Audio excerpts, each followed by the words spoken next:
Chapter 13. Becca's throat tightened. She suddenly felt cold all over. Chilled. "Trish, what did you say?" she asked in a quivering voice. "Well, when you weren't in homeroom this morning, I asked Honey where you were, and she said she had really bad news. She said you'd had a breakdown." "Huh? She did?" "Yeah, she said it was because of Lila's accident." Becca tried to talk, but the words wouldn't come out. She suddenly realized she was gripping the phone receiver so tightly her hand was aching. "Honey said you totally freaked out," Trish continued. "She was telling everyone. I was sure you were in a hospital or something. I was so worried, Becca."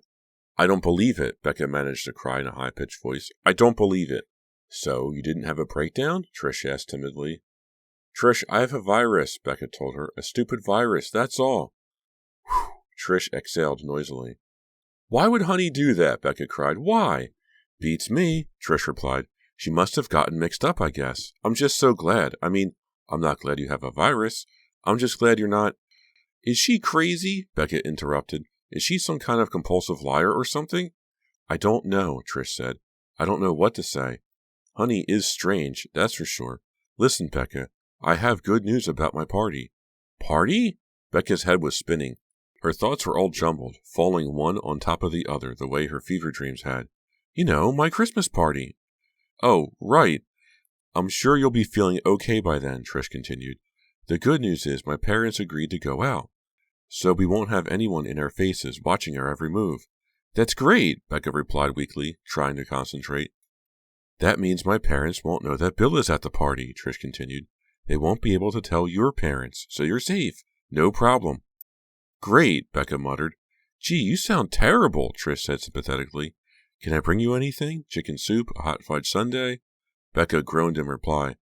"I talked to Lila last night," Trish said. "She sounded pretty good, considering what she's been through."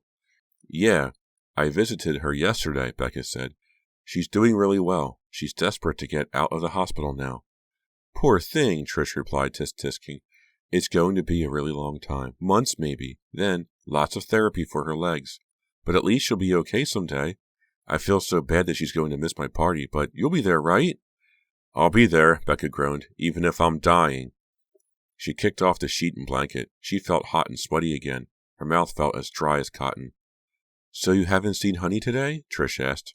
"How could I?" Becca snapped. "I've been lying in this bed all day, moaning and groaning." "Wait till you see her." "Huh? What about her?" Becca demanded. "I don't want to spoil the surprise," Trish said mysteriously. "Surprise? Trish?" "I've got to run," Trish said. "Call me if there's anything I can do. Glad you're okay. She hung up. Becca stared at the receiver for a long time, then finally dropped it back. She sat up, feeling dizzy. She took a long sip of the apple juice she had carried up earlier. It was warm and tasted sour to her. She took the thermometer and put it in her mouth. "I know I have a fever," she thought. "Tomorrow is the last day of school before the vacation, but I won't be able to go." Her temperature was still a little over 101. She replaced the thermometer and fluffed her pillow. She was just lying back on the pillow when she heard footsteps on the stairs. "Hi, Becca, it's me," Honey called up cheerfully. "The front door is unlocked, so I let myself in. How are you feeling? I've been worried about you all day." Becca jerked upright. Her entire body tensed. "I'm going to ask her right out if she's been spreading horrible lies about me," Becca decided. Honey floated into the room. "Hi, you feeling better?" Becca's mouth dropped open in shock. She stared wide-eyed at Honey. "Like it?" Honey asked, striking a pose. Becca couldn't speak. Honey twirled around in a circle. Her long mane of thick auburn hair was gone. She has my short haircut, Becca realized. She's cut her hair to look exactly like mine. Chapter 14. After Honey finally went home, Becca drifted in and out of sleep. She managed to down 2 pieces of buttered toast with a cup of tea for dinner. Then she fell back into a troubled sleep while staring at her television. The jangling of the phone stirred her from her unpleasant dreams. Groggily, she reached for it, struggling to focus on the bed table clock. 10:33. "Hello?" Her voice came out, still choked with sleep. Her head ached. Everything ached. "Becca, it's me again. Honey."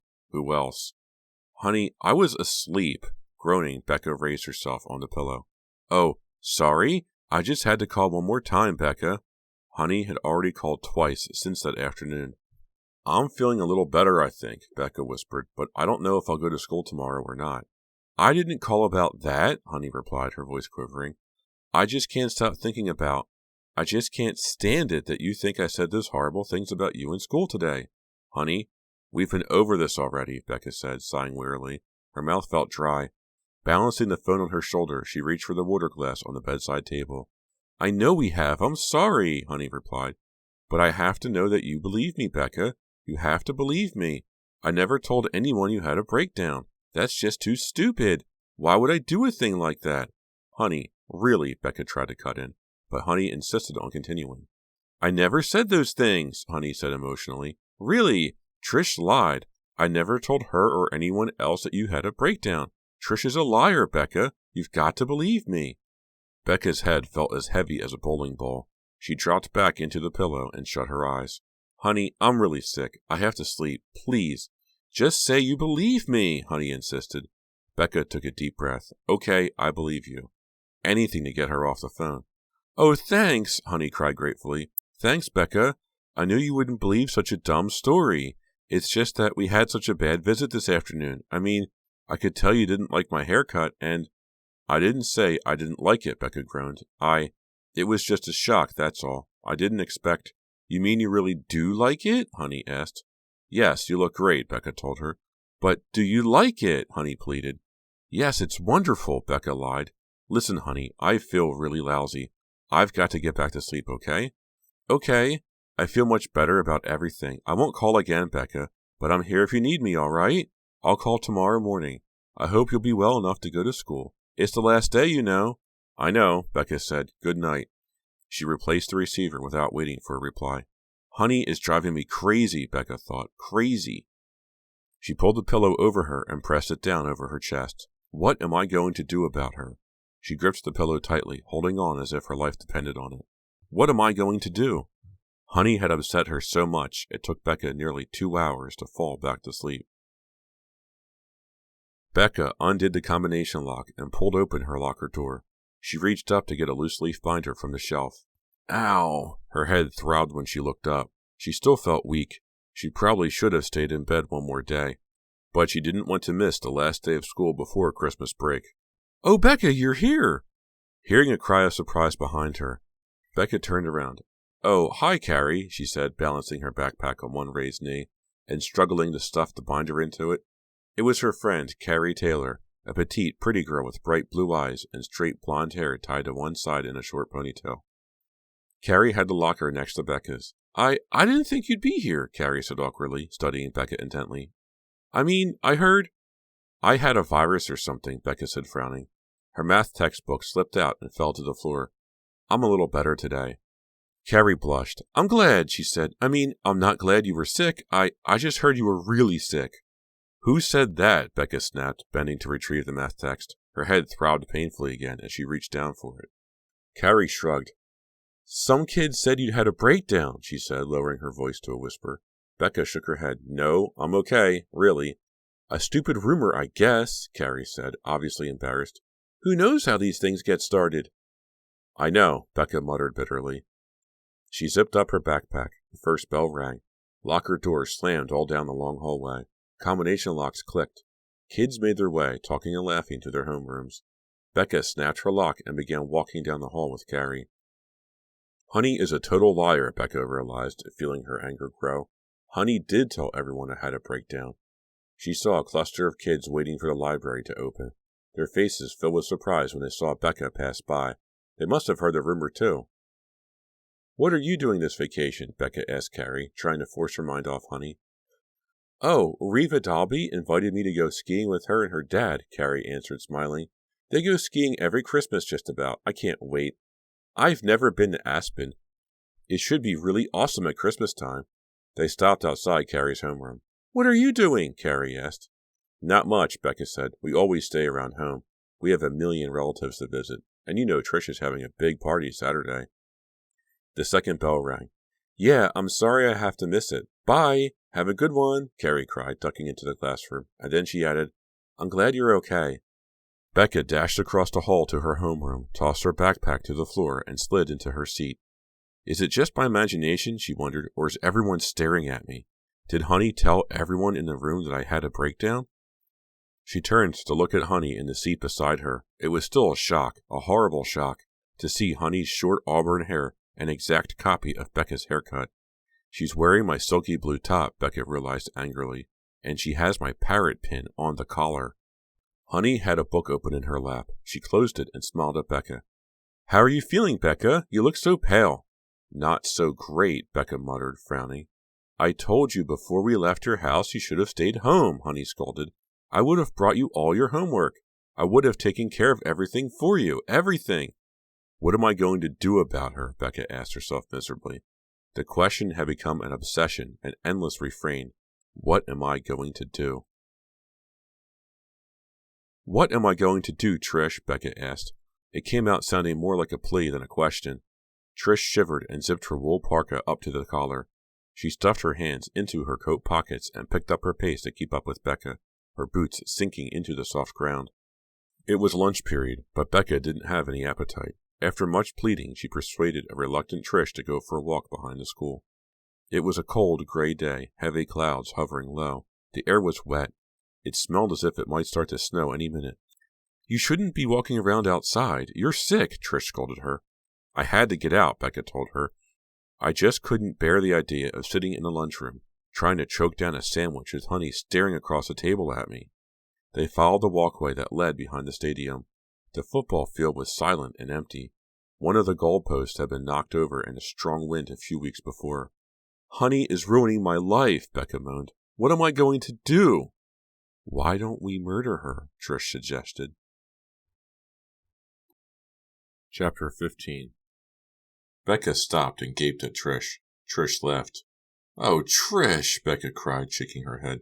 Honey has me so messed up I actually believed you. I thought you were serious. No, it was a joke, Trish said, pulling her green wool cap down lower over her head, pushing her red curls inside it. You really are in bad shape, Becca. They had circled the stadium. Behind them stretched Shadyside Park, wintry and bare, dark, leafless trees shivering in the wind. They turned away from the park, and, with the wind at their backs, began to make their way slowly toward the student parking lot. I can't believe I let you talk me out of lunch. I'm starving, Trish complained. You're not being very helpful, Becca said. I mean, about Honey. And I'm freezing, Trish continued, ignoring Becca. This cold air is making my braces freeze up. Trish stopped first, her mouth dropping open in surprise. She raised an arm to halt Becca. Becca followed her friend's gaze to the parking lot. There was Honey. She was walking slowly between the two rows of cars, walking with a boy. He had his arm around her shoulders. They stopped and kissed. I don't believe it, Becca whispered, moving behind Trish as if to hide. They stared in silence as Honey leaned her back against the car, and she and the boy kissed some more. Who's she with? Becca whispered. I can't see his face, Trish replied. We're too far away. Staying close to the metal chain-link fence that lined the football field, they made their way closer to the parking lot. Oh, wow, it's Eric, Trish declared. Eric who? Becca demanded. My Eric? Yeah, Trish nodded. Becca grabbed the metal wires of the fence and squeezed till her hands hurt. Well, you broke up with him, Trish said. I guess she has a right. Trish, look at her, Becca cried heatedly.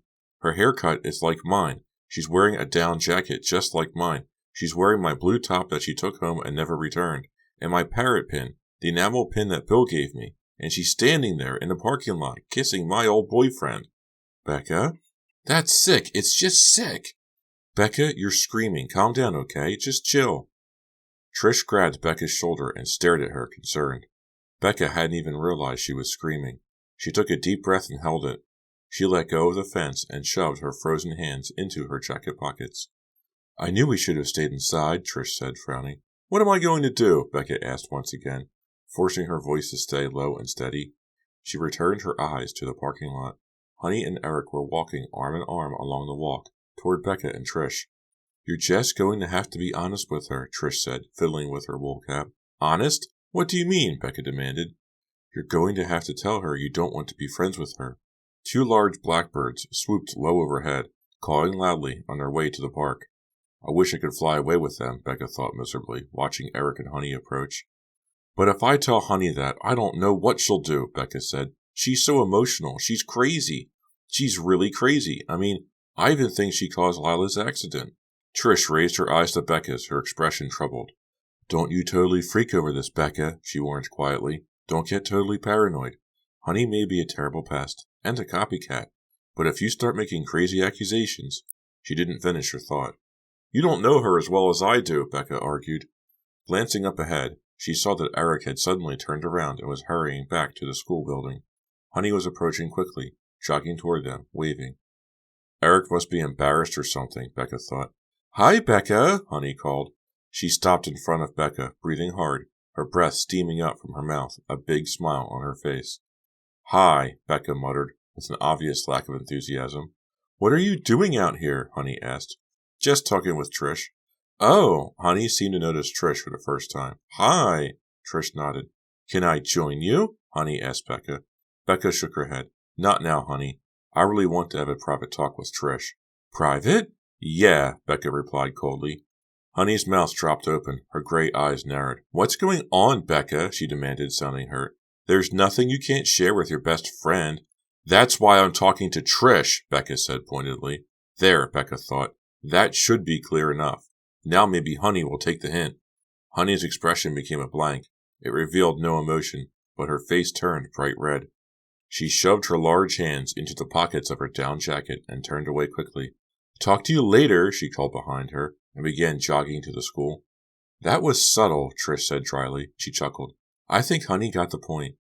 Becca didn't smile. She suddenly found herself overcome with regret, with fear. I shouldn't have been so blunt, she said, her voice a whisper. Yes, you should, Trish insisted. You've been patient for so long. It was the only way. You'd better be careful, Trish, Becca said, biting her thumb. Huh? What do you mean? You'd better be careful. I know it sounds crazy. I know it sounds paranoid, but I really think Honey could be dangerous. If she's jealous of you, if she starts to resent you, she might try to do something. Trish laughed and shook her head. Chill out, Becca, she scolded. I mean, really, what can she do? Chapter 16. Take care of yourself, Trish said as they stepped into the warmth of the building. You can't miss my Christmas party Saturday. I'll be okay, Becca said, shivering. Talk to you later, Trish. Thanks for walking with me. Becca waved to her friend, then turned and headed down the crowded corridor to her locker. She still felt achy and sick. I probably shouldn't have stayed out in the cold like that, she thought. She waved to some kids, then turned the corner and kept walking. Glancing at a wall clock, she saw that there were still 10 minutes left in the lunch period. Good, she thought. It'll give me time to go to the girls' room and get myself together. After stepping around a group of guys who were huddled together, laughing about something, slapping one another high fives, she stopped in front of her locker.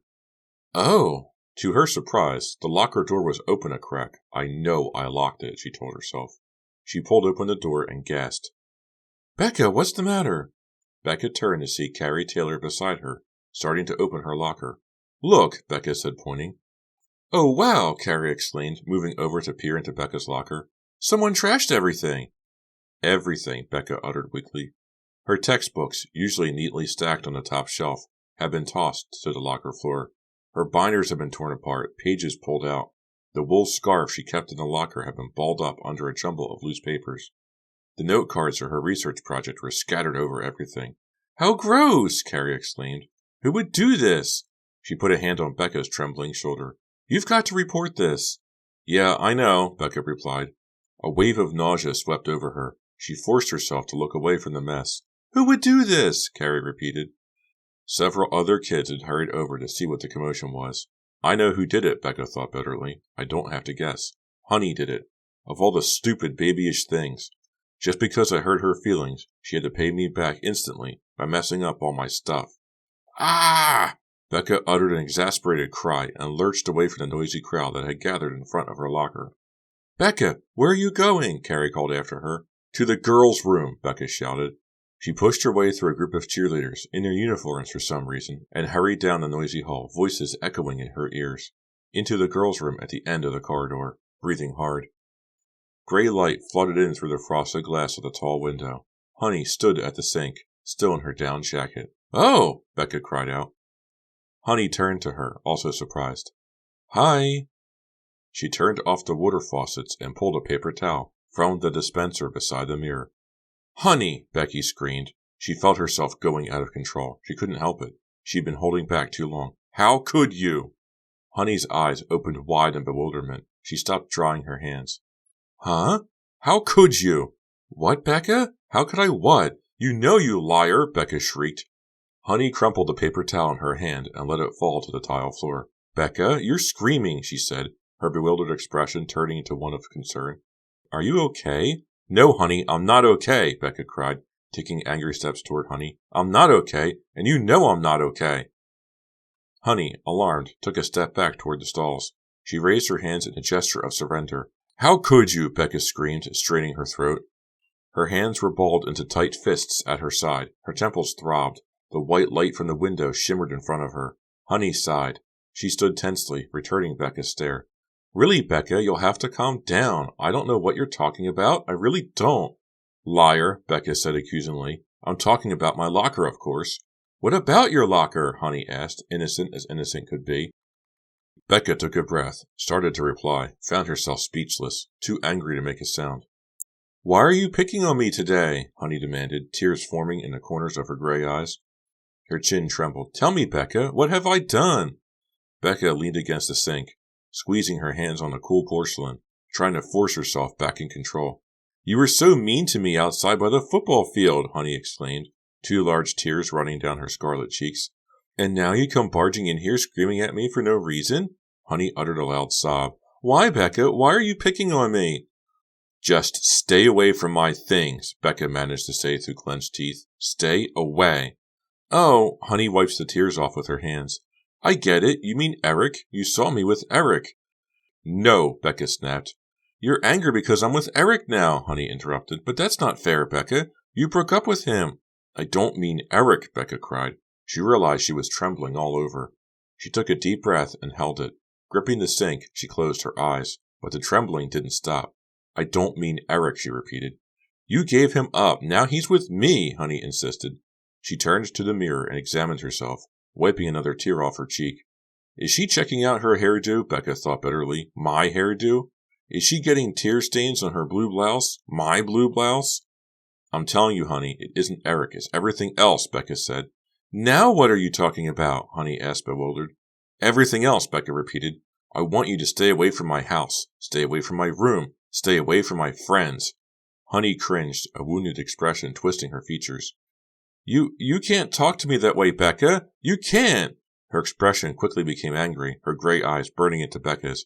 I'm your best friend, your best friend. With a desperate cry, Honey reached into her jacket pocket. After a brief struggle, she pulled out a silver pistol. Honey, no, put that down, Becca shrieked. Her face twisted in anger. Honey raised the pistol, aimed it at Becca's chest, and pulled the trigger.